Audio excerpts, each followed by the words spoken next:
नमस्कार। श्री नंदीश्वर विद्यालय द्वारा संचालित ऑनलाइन क्लासेस में आपका बहुत बहुत स्वागत है। सुप्रभात बच्चों, आज हम क्लास 10th विषय हिंदी विशिष्ट के अध्याय मैं और मेरा देश इस शीर्षक के अंतर्गत मैं और मेरा देश के उसके भाव और उसके विचार, जिस प्रकार से इस शीर्षक का नाम है मैं और मेरा देश, यानी कि मैं और हमारा देश, जहाँ पे हम रहते हैं, जहाँ अपना निवास स्थान है हमारा, जहाँ हम रहते हैं, जहाँ हमारा जन्म हुआ, यानी कि हम अपने राष्ट्र के बारे में बात करेंगे। इस पाठ के लेखक हैं कन्हैयालाल मिश्र प्रभाकर और ये हिंदी गद्य विधा की निबंध रचना है जिसके लेखक श्री कन्हैयालाल मिश्र प्रभाकर हैं। सबसे पहले पाठ को शुरू करने से पहले, इसको समझने से पहले हमें इसके केंद्रीय भाव के बारे में थोड़ा सा जान लेना बहुत ज़रूरी है। और उससे भी बहुत ज़्यादा ज़रूरी है कि वर्तमान परिस्थितियों में, यानी कि कोविड-19 की जो परिस्थितियां हैं, उसके चलते हमारे माध्यमिक शिक्षा मंडल भोपाल ने कक्षा 10वीं के या अन्य जो भी क्लासें हैं हाई स्कूल हायर सेकेंडरी की, उनमें प्रत्येक विषय के पाठ्यक्रम में कुछ संशोधन किया है, कुछ कटौती की है। इसलिए यहाँ पर उन्हीं पाठों का अध्ययन आपके लिए करवाया जा रहा है जो पाठ उन्होंने हमारे लिए दिए हुए हैं, यानी जिनको काट दिया गया, कटौती कर दी गई है। उनके अलावा ये शेष पाठ हैं वो हम यहाँ पे आपको बताएंगे, पढ़ाएंगे इसके बारे में। चलिए शुरू करते हैं। आज के शीर्षक के आपका विषय है मैं और मेरा देश, जिसके लेखक हैं श्री कन्हैयालाल मिश्र प्रभाकर, और ये हिंदी गद्य की निबंध विधा है, यानी कि निबंध के अंतर्गत आता है। तो इस निबंध के बारे में हम अच्छे से जानेंगे, इसके भाव के बारे में, इसमें राष्ट्रीयता की भावना जो छुपी हुई है। जैसे इसका नाम है मैं और मेरा देश, तो हम अपने से लेकर अपने देश तक अपनी उस राष्ट्रीय भावना, उसकी राष्ट्रीय चेतना का विस्तार से यहाँ पर विवेचन करेंगे, बताएंगे। तो चलिए सबसे पहले हम केंद्रीय भाव के बारे में थोड़ा जान लेते हैं कि आखिरकार इस पाठ का केंद्रीय भाव, यानी कि इसका मूल भाव क्या है। उस मूल भाव से हमें समझ में आ जाएगा कि आखिरकार इस पाठ में कितनी विषय वस्तु है और क्या है, इससे हम समझ लेंगे।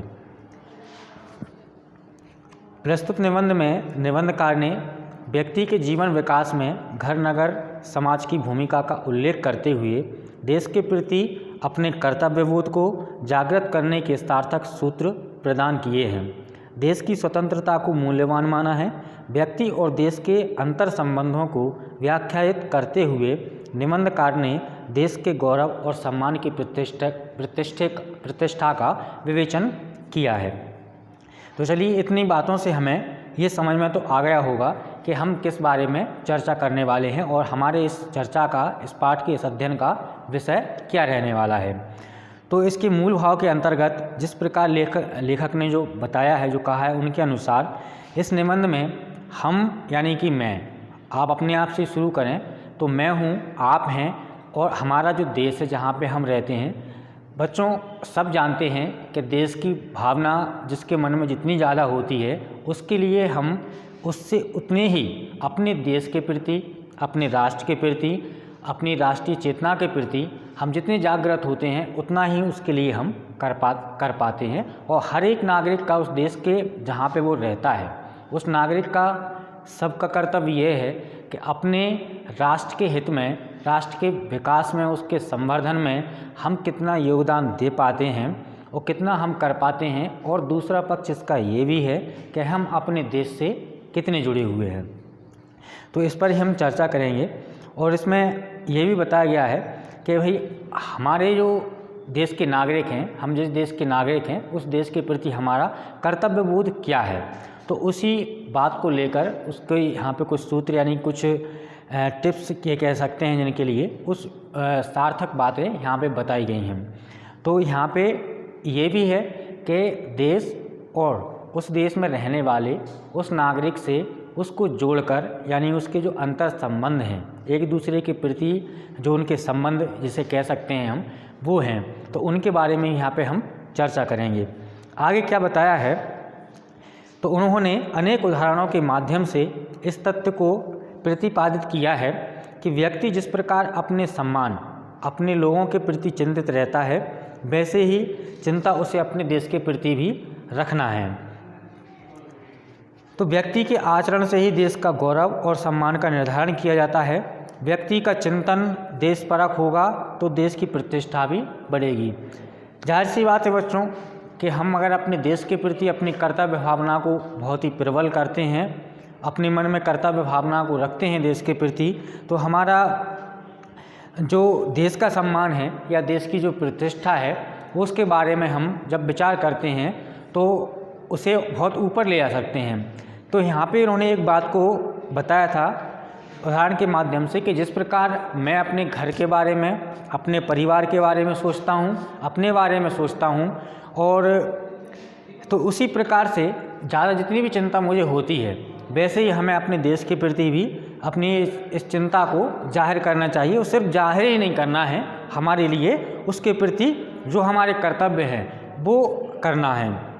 तो सब जानते भी हैं बच्चों कि हमारे देश के जो संविधान निर्माता हैं डॉक्टर भीमराव अंबेडकर जी, तो उन्होंने हमारे देश के नागरिक के लिए जो मूल अधिकारों के साथ साथ में कुछ मूल कर्तव्यों को भी जोड़ा है, रखा है उसमें कि हमारे देश के नागरिक के जो रहता है उस देश के नागरिक के उस देश के प्रति, यानी कि हमारे देश के प्रति उसके क्या कर्तव्य होना चाहिए, उनका विवेचन भी उसमें किया गया है। तो कुछ एक यहीं पर हम जो चर्चा कर रहे हैं इस विषय में यहाँ पर भी ये बताया गया है। तो कहने का तात्पर्य ये भी है कि व्यक्ति अगर कमज़ोर पड़ता है, कोई भी व्यक्ति क्यों ना हो, उस देश का जो रहने वाला है वो अगर कमज़ोर पड़ता है तो हमारा देश कमज़ोर होता है। जाहिर सी बात है कि हम सीधे सीधे अपने देश से जुड़े हुए हैं। हम सिर्फ ये सोचते हैं कि हम अकेले हैं तो हमारे देश का क्या बिगड़ेगा, हम अगर करेंगे तो क्या होगा। नहीं, ऐसा नहीं है, ऐसा कुछ भी नहीं सोचना होता। लेकिन इसमें यही तो तादाद में यानी कि जो एक संबंध है वही संबंध को यहाँ पर जोड़कर देखा गया है। तो आंतरिक तौर पर हम जानते हैं कि हमारा देश के प्रति क्या कर्तव्य है, ये सबके लिए इसको लगभग बोध होता ही है, वो होना भी चाहिए। तो यहाँ पर इसी बात के यहाँ पे चर्चा की गई है। अब कहने का तात्पर्य ये दूसरा कि अगर देश कमज़ोर पड़ता है तो कब पड़ता है, वो व्यक्ति की वजह से। अगर कोई व्यक्ति अगर गलत कार्य करता है, मान लीजिए कोई एक व्यक्ति है, कुछ ऐसे यहाँ पे उदाहरण भी हम आगे देखेंगे, मान लीजिए कोई जैसे कि मैं हूँ या आप ही हैं, तो आपने अगर कोई गलत कार्य कर दिया और अगर ऐसा गलत कार्य कोई कर दिया जिससे पूरे देश में आपका नाम खराब होता है तो आपका नाम तो खराब होगा ही, दूसरी ओर उस देश का भी नाम खराब होगा जिस देश में आप रहते हैं। तो ऐसे ही हम कुछ उदाहरणों से इन लेखक कन्हैयालाल मिश्र प्रभाकर के इस निबंध के बारे में और भी जानेंगे।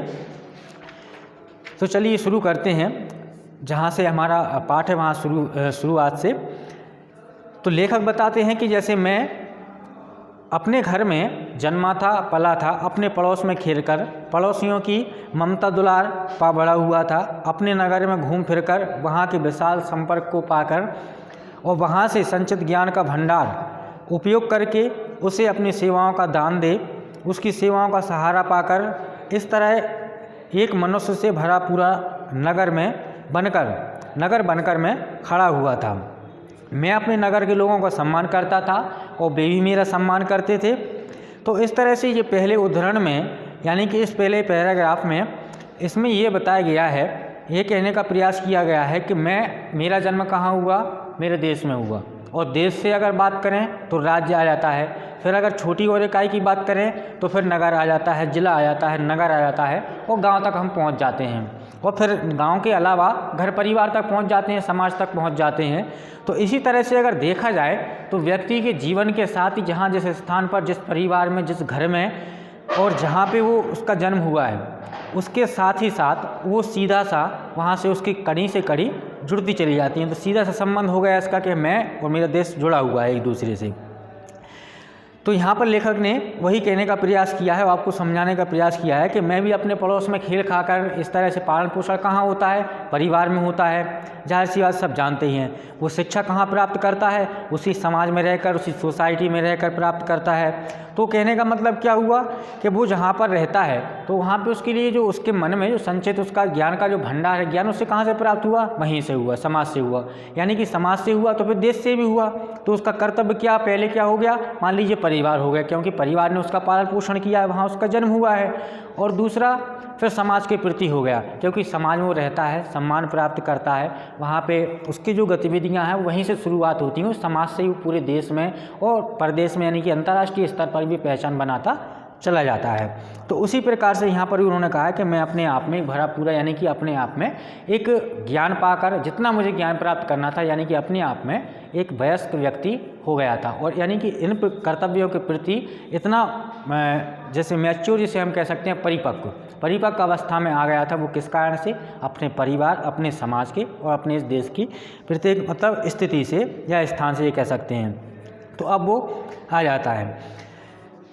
तो यहाँ तक आते आते अब कहते हैं आगे कि मुझे बहुतों की अपने लिए ज़रूरत पड़ती है। देखिए यहाँ पर ज़रूरत की जो बात बताई गई है या आवश्यकता की जो बात बताई गई है, मैं यहाँ पे फिर से आपको दोहराना चाहूँगा कि समाज में रहते हुए जो व्यक्ति होता है वो ऐसा तो है नहीं, कोई भी व्यक्ति बिना किसी आवश्यकता का तो है नहीं, ये आप जानते ही हैं। तो आवश्यकताओं से मतलब मूलभूत आवश्यकताएं जो उसकी व्यक्ति की हैं, रोटी कपड़ा और मकान या शिक्षा जिसे हम कह सकते हैं आगे और भी, तो वो इस तरह से तो वो क्या कहते हैं, देखिए कि मुझे बहुतों की अपने लिए ज़रूरत पड़ती थी, जाहिर सी बात है पड़ती भी है, मैं भी बहुतों की ज़रूरत था और उनके लिए जवाब था। इस तरह मैं समझ रहा था कि मैं अपने आप में अब क्या हो गया हूँ, पूरा हो गया हूँ, पूरा फैल गया हूँ, पूरा मनुष्य हो गया हूँ।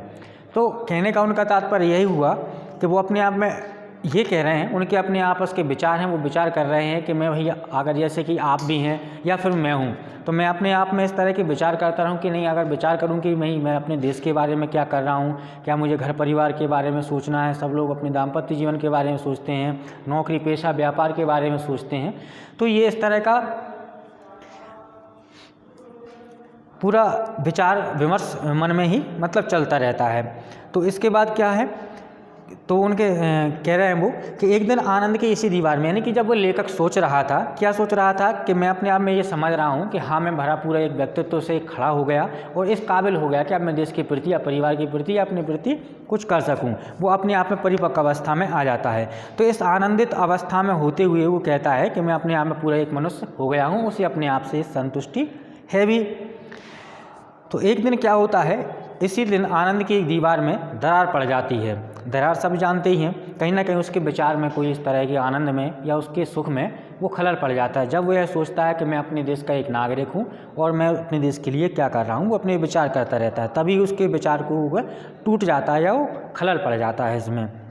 तब क्या होता है, और मुझे सोचना पड़ा कि अपने घर, अपने पड़ोस, अपने नगर की सीमाओं में ममता, सहारा, ज्ञान और आनंद के उपहार पाकर भी मेरी स्थिति एकदम कैसी है, बिल्कुल हीन है। हीन मतलब कम, या नील भी कह सकते हैं, बिल्कुल ना हो तो भी कह सकते हैं। हीन मतलब हम कह सकते हैं कम। तो हीन भी इतनी कि मेरा कहीं भी कोई भी अपमान कर सकता है, एक मामूली अपराधी की तरह, और मुझे वह भी अधिकार नहीं कि मैं उससे अपमान का बदला ले सकूं, ये तो दूर रहा, उसके लिए मैं कहीं अपील या दया प्रार्थना कर सकूं। तो इस आनंद की दीवार में दरार पड़ने से तात्पर्य उसका यही हुआ कि विचारों में खलल पड़ता है और वह सोचता है कि मैंने जहां अपना ममता, दुलार, प्रेम जो पाया, जो सम्मान पाया, इस सबके प्राप्ति के बाद भी क्या है, मेरी स्थिति जो है वो एकदम हीन है। वो हीन क्यों है, इसके बारे में हम आगे और भी चर्चा करेंगे। आज के लिए इस वीडियो में फ़िलहाल इतना ही, और यदि आप इसके बारे में और भी जानना चाहते हैं या फिर आपके लिए कहीं कोई दिक्कत है किसी प्रकार से, तो उस बिंदु को आप अपनी समस्या के रूप में संबंधित शिक्षक के आप विद्यालय में आकर संपर्क कर सकते हैं। बहुत बहुत धन्यवाद।